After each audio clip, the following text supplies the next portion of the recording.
भक्तों, जिस घर में बिल्ली के बच्चे पैदा होते हैं उस घर में क्या होता है और बिल्ली अपनी बच्ची देने के लिए कैसा घर चुनती है। भक्तों, ये बात जानना हमारे लिए बहुत जरूरी है।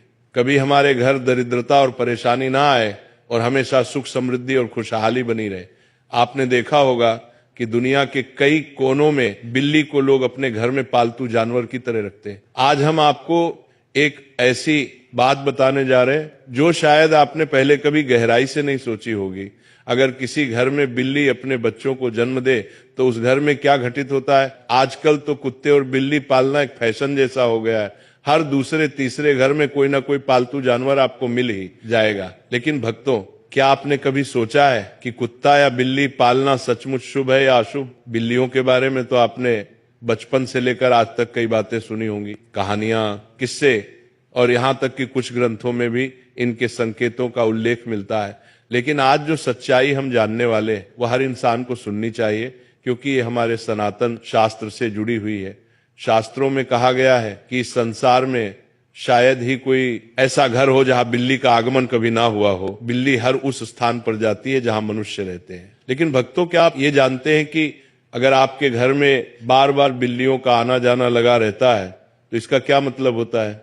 और अगर आपके आसपास बिल्लियां लगातार रोती रहती हैं तो ये किस बात का संकेत है। सोचिए, अगर बिल्ली आपके घर में आकर अपने बच्चों को जन्म देती है तो इसके पीछे कौन सा अद्भुत संदेश छुपा है। और अगर आप किसी शुभ काम के लिए निकल रहे हो और तभी कोई बिल्ली आपका रास्ता काट दे तो इसका क्या अर्थ निकाला जाता है। भक्तों, आज हम इन रहस्यों के पर्दे उठाएंगे ताकि आपको बिल्लियों के असली संकेतों की समझ हो सके, क्योंकि यह सिर्फ जानवर नहीं, कई बार आने वाले समय के संदेश वाहक भी होते हैं। भक्तों, बिल्ली एक मांसाहारी स्तनधारी जीव है जिसकी सुनने और सूंघने की शक्ति अद्भुत रूप से तेज होती है। ये इतनी संवेदनशील होती है कि कम रोशनी में भी, यहां तक कि रात के अंधेरे में भी साफ साफ देख सकती है। करीब 9,500 साल से बिल्ली इंसानों की साथी बनी हुई है। प्राकृतिक रूप से इनका जीवन लगभग 15 साल का होता है। हमारे शास्त्रों में भगवान श्री हरि विष्णु ने कहा है कि जिस घर में बिल्ली अपने बच्चों को जन्म देती है उस घर में मां लक्ष्मी का आगमन होता है। लेकिन भक्तों, ये कितना सच है और कितना सिर्फ मान्यता, आज हम इसी रहस्य पर बात करेंगे। बहुत पुरानी बात है। प्राचीन काल में एक नगर में एक महिला रहती थी। उसका एक बेटा था, लेकिन वो बेटा जन्म से ही अपाहिज था। न तो वो बिस्तर से उठ पाता था और न ही एक कदम चल पाता था। उसे मां का दिल अपने बेटे की हालत देखकर हर समय दर्द से भरा रहता था। उसे हमेशा ये चिंता सताती थी कि मेरे इस बेटे का भविष्य क्या होगा, इसका जीवन कैसा बीतेगा। समय बीता और दूसरे साल उस महिला को फिर से संतान सुख मिला। लेकिन भक्तों, किस्मत ने उसके साथ एक और दर्दनाक मजाक किया। दूसरा बेटा भी पहले की तरह जन्म से ही अपाहिज था। वो बिस्तर से नहीं उठ सकता था, नहीं चल सकता था। अब उसे मां की चिंता कई गुना बढ़ गई थी। दोनों बेटे लाचार, असहाय और बेबस मां दिन रात रोती थी, सोचती थी कि इनका सहारा कौन बनेगा। फिर तीसरा साल आया और ईश्वर ने उसे तीसरी संतान दी, एक और बेटा। लेकिन भक्तों, इस बार भी वही कहानी दोहराई गई। तीसरा बेटा भी पहले दोनों बेटों की तरह पूरी तरह अपाहिज निकला। ना चलने की ताकत, ना उठने की क्षमता, बस बिस्तर पर पड़ा रहने वाला। अब उस महिला का दिल जैसे टूट चुका था। 3 बेटों की वही दर्द भरी हालत देखकर उसका जीवन एक गहरी उदासी में डूब गया। वो हर रोज ईश्वर से सवाल करती है, प्रभु, आखिर मैंने ऐसा कौन सा पाप किया है कि मेरे सभी बच्चे इस हालत में जन्म ले रहे हैं। भक्तों, अब वह महिला को और भी ज्यादा चिंता सताने लगी कि अब मेरे 3 पुत्र हो गए, लेकिन 3 ही अपाहिज हैं, तीनों ही चलने फिरने की हालत में नहीं है। इनका भविष्य क्या होगा। अब इनका लालन पालन कौन करेगा। मैं कितने दिन जिंदा रहूंगी। जब तक मैं जीवित हूं तब तक तो इनकी देखभाल मैं कर सकती हूं, लेकिन मेरे जाने के बाद इनका क्या होगा, यही चिंता उस महिला को खाए जा रही थी। भक्तों, अब चौथा वर्ष लगता है तो चौथे वर्ष में उस महिला को चौथा पुत्र होता है। तो भक्तों, चौथा पुत्र भी अपाहिज होता है। चौथा पुत्र भी उनके जैसा ही होता है। वो भी नहीं तो बिस्तर से खड़ा हो पाता है, नहीं चल पाता है।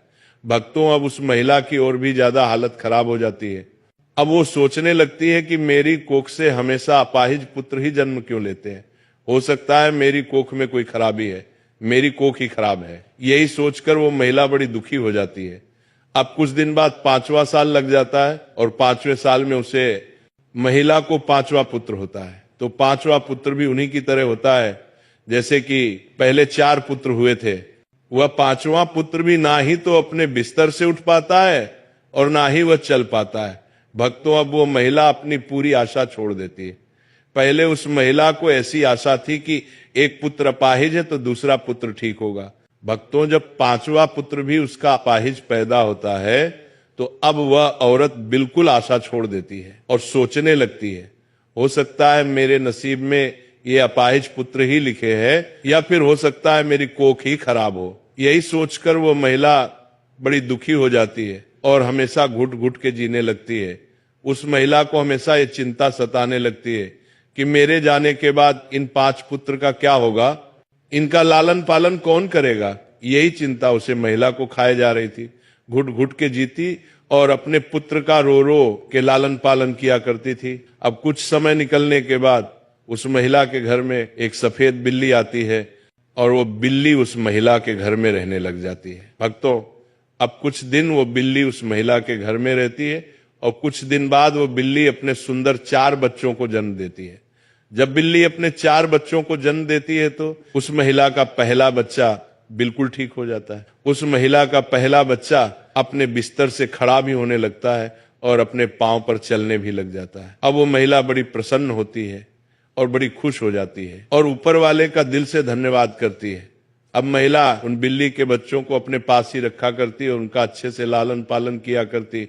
कुछ दिन निकलने के बाद वो बिल्ली का फिर से प्रसव होता है और वो बिल्ली फिर से अपने 4 बच्चों को जन्म देती है तो उसका फिर से उस महिला का दूसरा लड़का ठीक हो जाता है। इसी तरीके से जब जब बिल्ली को प्रसव होता तब तब उस महिला का हर बच्चा ठीक होता जाता है।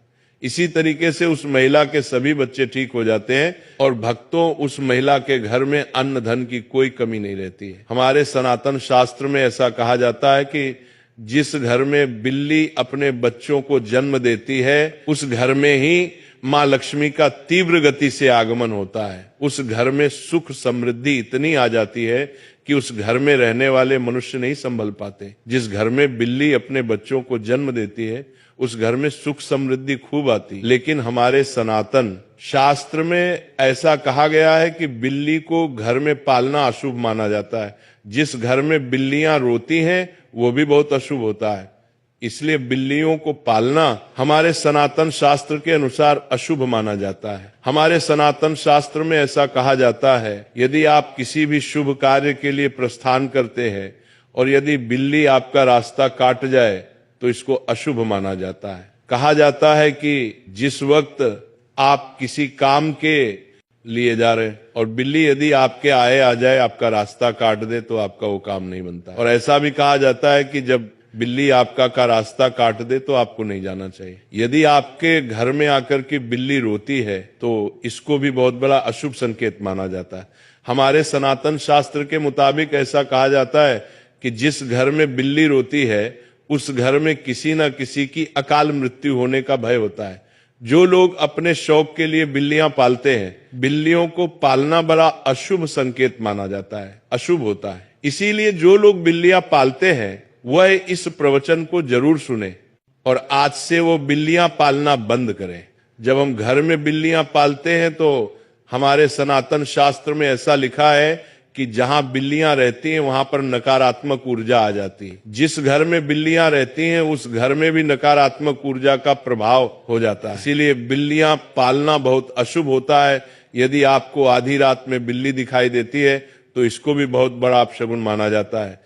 लेकिन दूसरा मत यह भी है कि जिस घर में बिल्ली अपने बच्चों को जन्म देती है उस घर में माँ लक्ष्मी का आगमन हो जाता है। ज्योतिष शास्त्र के अनुसार ऐसा माना जाता है कि जिस घर में बिल्ली पाली जाती है तथा बिल्ली बार बार घर में आ रही है तो ये हमारे लिए अशुभ है। हमारे घर में जहां जहां बिल्ली घूमती है उस जगह पर नकारात्मक ऊर्जा आती है तथा हमारे घर में मौजूद सकारात्मक ऊर्जा की भी हानि होती है। जिस घर में बिल्ली पाली जाती है उस घर के सदस्य के स्वास्थ्य पर भी बुरा असर पड़ता है। घर के सदस्य बार बार किसी बीमारी की चपेट में आते रहते हैं। अगर बिल्ली घर में मलमूत्र करती है तो हमारे ऊपर काफी सारे संकट आने की संभावना भी रहती है।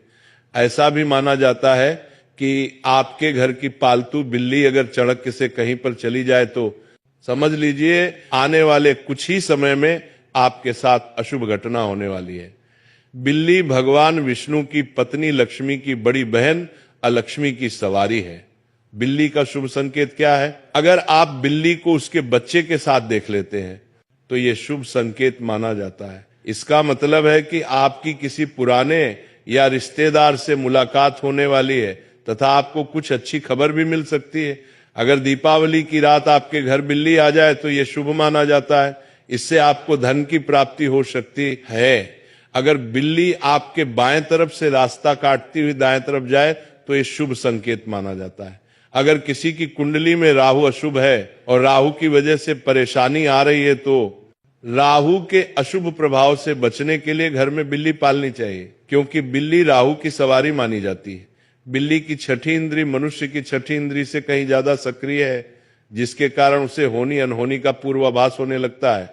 मान्यता अनुसार काली बिल्ली का रास्ता काटना तभी अशुभ माना जाता है जबकि बिल्ली बाईं ओर रास्ता काटते हुए दाईं ओर जाए। अन्य स्थिति में बिल्ली का रास्ता काटना अशुभ नहीं माना जाता है। जब बिल्ली रास्ता काटकर दूसरी ओर चली जाती है तो अपने पीछे वो उसकी नेगेटिव ऊर्जा छोड़ जाती है, जो काफी देर तक उस मार्ग पर बनी रहती है। खासकर काली बिल्ली के बारे में यह माना जाता है। हो सकता है कि प्राचीन काल के जानकार ने इसलिए यह अंधविश्वास फैलाया हो, बिल्ली के रास्ता काटने पर अशुभ होता है। बिल्ली के रोने की आवाज बहुत ही डरावनी होती है। निश्चित ही इसको सुनने से हमारे मन में भय और आशंका का जन्म होता है। माना जाता है कि बिल्ली अगर घर में आकर रोने लगे तो घर के किसी सदस्य की मौत होने की सूचना है या कोई अनहोनी घटना हो सकती है। बिल्ली का आपस में झगड़ना, बिल्लियों का आपस में लड़ना धन हानि और गृह कलह का संकेत है। यदि किसी के घर में बिल्लियां आपस में लड़ रही है तो माना जाता है कि शीघ्र ही घर में कलह उत्पन्न होने वाली है। गृह कलह से ही धन हानि होती है। जरा एक पल के लिए कल्पना कीजिए, आप थके हारे दिन भर के काम के बाद जैसे ही अपने घर के दरवाजे से अंदर कदम रखते हैं तभी एक मुलायम सी परछाई चुपचाप आपकी तरफ बढ़ती है। उसकी आंखों में चमक, चाल में नजाकत और पूंछ का लहराना और फिर धीरे से आपके पैरों के पास आकर रगड़ना, ये आपकी प्यारी बिल्ली का सबसे अनोखा अंदाज है कहने का आप आ गए, मैं आपका इंतजार कर रही थी। ये सिर्फ एक जानवर का व्यवहार नहीं बल्कि भावनाओं से भरा एक रिश्ता है। बिल्लियां इंसानों की भावनाओं को बारीकी से महसूस करती हैं। जब आप उनसे बात करते हैं तो वे आपकी आवाज के उतार चढ़ाव को समझती हैं। जब आप प्यार से उनके सिर पर हाथ फेरते हैं, उनकी पीठ को हल्के से सहलाते हैं या उनकी ठुड्डी के नीचे उंगलियां फिरते हैं तो उनके दिल में एक गहरी संतुष्टि और सुरक्षा की भावना जन्म लेती है। जो बिल्लियां दिन भर अकेली रहती हैं वे तो इस अपनापन की ओर भी ज्यादा भूखी होती हैं। आप माने या ना माने, लेकिन आपके लौटने के इंतजार में उनका हर मिनट जैसे 1 घंटे के बराबर होता है। और जैसे ही आप घर आते हैं उनका म्याऊं करना, आपके पीछे पीछे घूमना, ये सब उनके अपने अनोखे तरीके हैं कहने के तुम्हारे बिना मेरा दिन अधूरा है, अब चलो मेरे साथ समय बिताओ। याद रखिए, पालतू जानवरों के लिए आपका ध्यान और आपका साथ उतना ही जरूरी है जितना इंसानों के लिए रिश्ते और प्यार। उन्हें केवल खाना और एक छत नहीं चाहिए, उन्हें चाहिए आपका स्पर्श, आपका समय और आपका अपनापन। अगर आप उन्हें अनदेखा करेंगे तो वे चुप रह जाएंगी, लेकिन उनके दिल में खालीपन पनप जाएगा। इसीलिए हर दिन अपने पालतू के साथ क्वालिटी टाइम बिताएं। कभी उनसे बातें करें, कभी उनके साथ खिलौने से खेलें, कभी उन्हें स्ट्रेच करने का मौका दें और कभी बस उनके पास बैठकर उन्हें सहलाते रहे। यह समय ना सिर्फ आपकी बिल्ली को खुश करता है बल्कि आपको भी एक अजीब सा सुकून और मानसिक शांति देता है। और हाँ भक्तों, खाने का समय तो बिल्लियों के लिए एक अलग ही उत्सव जैसा होता है। जैसे ही उन्हें भूख लगती है वे अपने प्यारे म्याऊ के जरिए आपको बुलाती हैं। रसोई की तरफ आपका एक कदम भी उनके लिए उम्मीद की किरण बन जाता है। कई बार तो जैसे ही घर के लोग खाने के लिए बैठते हैं बिल्ली भी चुपचाप पास आकर बैठ जाती है, मानो कह रही हो मुझे भी परिवार के हिस्से की तरह याद रखना, क्योंकि मैं भी तुम्हारे साथ इस घर की खुशियों में शामिल हूं। सच तो यह है कि बिल्ली सिर्फ पालतू नहीं होती, वो आपके जीवन का एक अनमोल हिस्सा होती है। उसके साथ बिताए गए छोटे छोटे पल, उसकी शरारतें, उसकी मासूमियत और उसका निस्वार्थ प्रेम आपके घर के माहौल को खुशियों और अपनेपन से भर देता है। और जब आप उसकी आंखों में झांकते हैं तो लगता है जैसे वो चुपचाप आपके मन की हर बात समझ रही है। आपके दुख, आपकी